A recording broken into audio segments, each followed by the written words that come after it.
Patrick Cohen perd son fauteuil en or, quand la chance tourne à cause de Léa Salamé. Le 19 juin, France Télévisions a officiellement confirmé. Léa Salamé sera le nouveau visage du journal de 20h sur France 2, succédant à Anne-Sophie Lapix. Cette décision a mis fin à plusieurs semaines de rumeurs et de tensions dans les milieux médiatiques, tout en ouvrant un nouveau chapitre dans la carrière de la journaliste, qui animait auparavant Quelle époque, le samedi soir. Pour endosser ce rôle prestigieux, Léa Salamé a dû renoncer à son micro familier de France Inter, où elle co-animait la matinale depuis 2017. Une décision qui marque un tournant pour Salamé, mais qui, en coulisses, sonne aussi comme l'effondrement des espoirs discrets d'un autre collègue, Patrick Cohen. Patrick Cohen, quand le rêve du poste en or s'évanouit. Auparavant, plusieurs sources internes, dont le Canard enchaîné, avaient affirmé que Caroline Roux était la candidate favorite pour le fauteuil du 20h de France 2. Si ce scénario s'était concrétisé, Patrick Cohen moins. Figure emblématique du paysage audiovisuel français, aurait presque certainement été nommé à la tête de C'est dans l'air, l'émission phare de l'actualité sur France 5. Mais tous ces plans se sont écroulés. Caroline Roux restant aux commandes de C'est dans l'air. La porte d'une promotion inespérée s'est brusquement refermée devant Patrick Cohen. Une occasion rare de redéfinir sa carrière s'est ainsi envolée, laissant derrière elle un goût amer de regret. Cette information, confirmée par le journaliste Kevin Boucher rappé sur le réseau social X le 24 juin, a d'autant plus attiré l'attention du public sur la situation actuelle de Cohen. Une situation loin d'être enviable. Car pour Patrick Cohen, il ne s'agit pas seulement d'un échec à décrocher un poste prestigieux.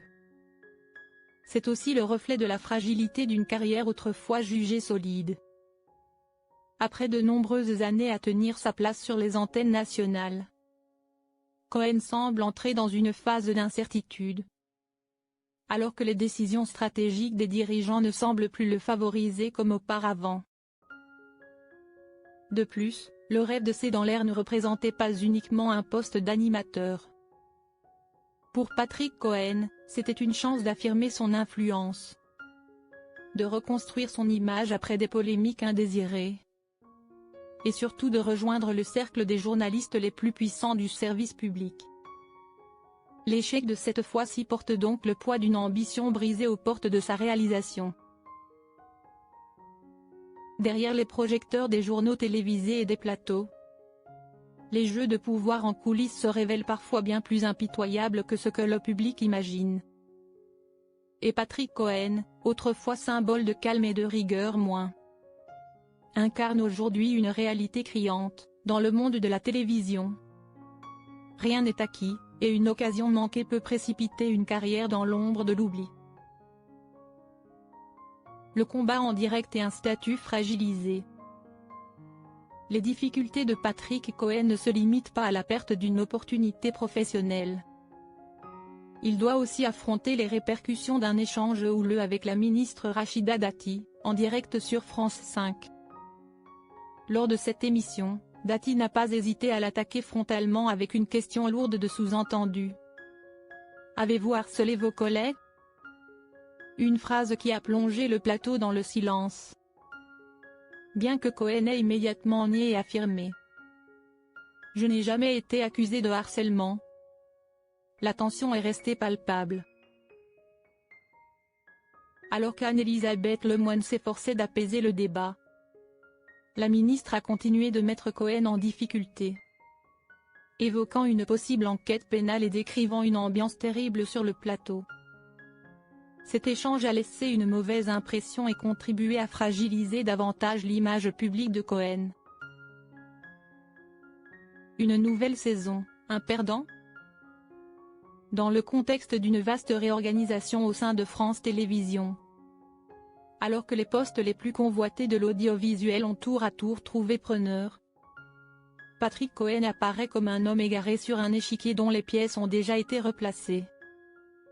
Son rêve de gravir un nouvel échelon dans sa carrière s'est évaporé en un instant.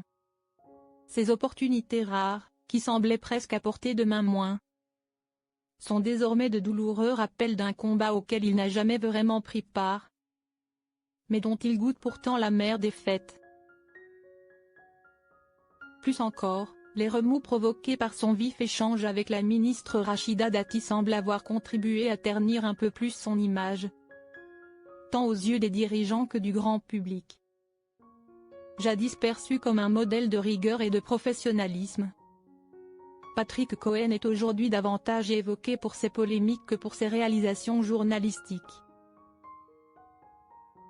Pendant ce temps, Léa Salamé, qui vient de clore un long chapitre à France Inter, s'apprête à ouvrir une nouvelle porte, semée d'embûches mais également de promesses éclatantes, sur France 2. Le renversement de situation s'est produit avec une rapidité implacable, rappelant qu'à la télévision, le perdant n'est pas toujours celui qui est écarté de la course, mais parfois celui qui a frôlé la consécration avant de la voir lui échapper au dernier moment. Pour Patrick Cohen, cette nouvelle saison télévisuelle ne commence ni sous les applaudissements ni dans un nouveau rôle de prestige, mais avec une réalité difficile à accepter. Un virage manqué, une carrière à redéfinir, tandis que les projecteurs se tournent désormais vers d'autres visages.